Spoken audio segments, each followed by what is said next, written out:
Excuse me sir, may I come in? अरे या या या आदित्य, या बसा. Hello sir.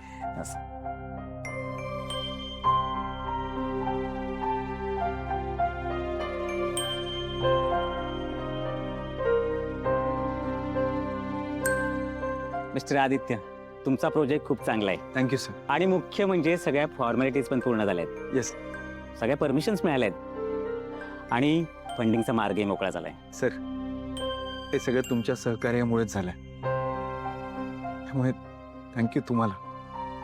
आणि खरंच ही माझ्यासाठी खूप मोठी गोष्ट आहे. आता वेळ न दवडता कामाला लागा. Aditya, yes sir. आता एक चांगला दिवस पाहून तुमच्या प्रोजेक्टचं इनॉग्रेशन करा, म्हणजे काय कामाला जोरात सुरुवात होईल. काय म्हणताय? नक्की सर. मला पण खरं तर इनॉग्रेशन करायचं आहे. सर, मी तुम्हाला निमंत्रण द्यायला नक्की येईन. आम्ही नक्की येऊ. हा प्रोजेक्ट आपल्या विभागासाठी माइलस्टोन ठरणार आहे. आणि मिस्टर आदित्य, तुम्हाला तुमच्या पुढील वाटचालीसाठी हार्दिक शुभेच्छा. Thank you so much. Thank you so much.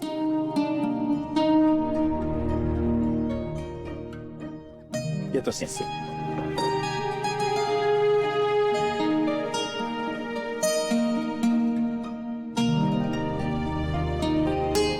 ज्या दिवशी तू त्या मुलीचा हात पकडून या घरातनं बाहेर पडलास ना, त्या दिवशी तू माझा आदित्य राहिला नाही. त्या दिवसापासनं तुझा आणि आमचा काहीही संबंध राहिला नाही. तुझ्यात आणि माझ्यात आता काहीही नातं उरलेलं नाही. मी माझ्या आयुष्यभर पूर्ण आहे. मला खात्री आहे तू नक्की येशील या इनॉग्रेशन. मी तुझी वाट पाहिन. प्लीज ये आई. एक मिनिट. एक लक्षात ठेवा, त्या कार्यक्रमाला कुणीही जाणार नाहीये. त्याचा आणि आपला आता काही संबंध उरलेला नाहीये आणि आपल्यासाठी त्याची किंमत 0 आहे. त्यामुळे कुणीही तिथे जायचं नाहीये.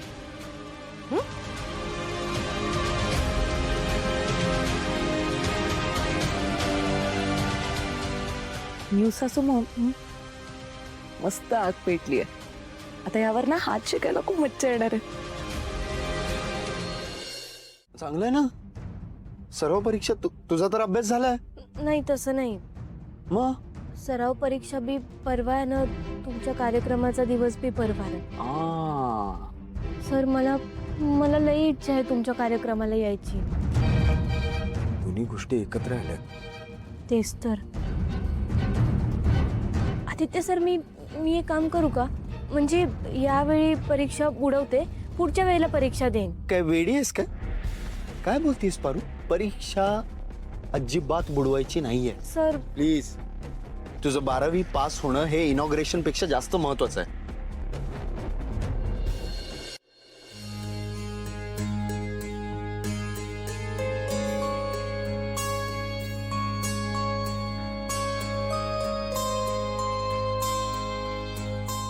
मला ना आईचं हे वागणंच पटत नाहीये. दादा केवढ्या सन्मानाने आला होता तिला आमंत्रण द्यायला. काय प्रीतम, दादा आले होते? हो, तो त्याच्या त्या प्रोजेक्टच्या भूमिपूजनाचं आमंत्रण द्यायला आला होता आईला. त्याच्या डोळ्यात दिसत होतं की तो प्रोजेक्ट त्याच्यासाठी किती महत्वाचा आहे. ते आपल्या सगळ्यांना माहितीये की दादाचं केवढं प्रेम आहे आईवर, हो की नाही? मग आईने पण जर तो आलाय आमंत्रण द्यायला तर जरा कौतुक करावं. कौतुक जाऊ दे, पण साधा आशीर्वाद देऊन ते आमंत्रण स्वीकारावं तरी ना. तेही नाही केलं तिने. मला वाटतं ना मुद्दाम करते हे सगळं ती, आणि मला खरंच कळत नाही की ती अशी का वागते. मला अजिबात पटत नाही तिचं हे वागणं. नाही, मलाही आईंचं वागणं अजिबात पटलेलं नाहीये. आई अशा कशा वागू शकतात? आपल्याला सगळ्यांनाच माहितीये की दादानी या प्रोजेक्टसाठी किती मेहनत घेतली, किती कष्ट घेतलेत. नाही प्रीतम, मला असं वाटतं की एक फॅमिली म्हणून आपण आदित्य दादांना चांगल्या दिवशी सपोर्ट करायला हवं, त्यांच्या पाठीशी उभं राहायला हवं. मला वाटतं आपण कार्यक्रमाला जायला हवं. त्यांचं कौतुक आपण नाही करणार तर कोण करणार आहे? प्रीतम, तुम्हाला काय वाटतं? जाऊया का आपण कार्यक्रमाला? ऑब्व्हियसली आपण जातोय प्रिया. माझ्या दादाचा हा कार्यक्रम मला माझ्या डोळ्यांनी बघायचा आहे, आणि त्यासाठी मला आईशी खोटं बोलावं लागलं ना तरी चालणार आहे.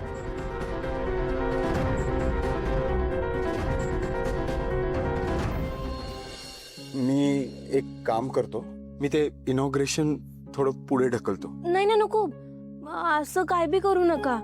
आदित्य सर, हे बघा, आत्ता कुठं आपल्या आयुष्यात समजा चांगलं होतंय, त्यात विनाकारण कुठलं व्यत्यय नको यायला. गुरुजींनी सुद्धा चांगला मुहूर्त काढलाय, पत्रिका सुद्धा वाटल्यात, त्यामुळं कार्यक्रम ठरलेल्या दिवशीच होणार. हो, पण मला ऍक्च्युली इनॉग्रेशनच्या वेळी तू तिथे हवी होतीस. तुम्ही नका काळजी करू, मी मन लावून अभ्यास करेन. अहिल्या, तुझं वागणं मला अजिबात पटलेलं नाहीये.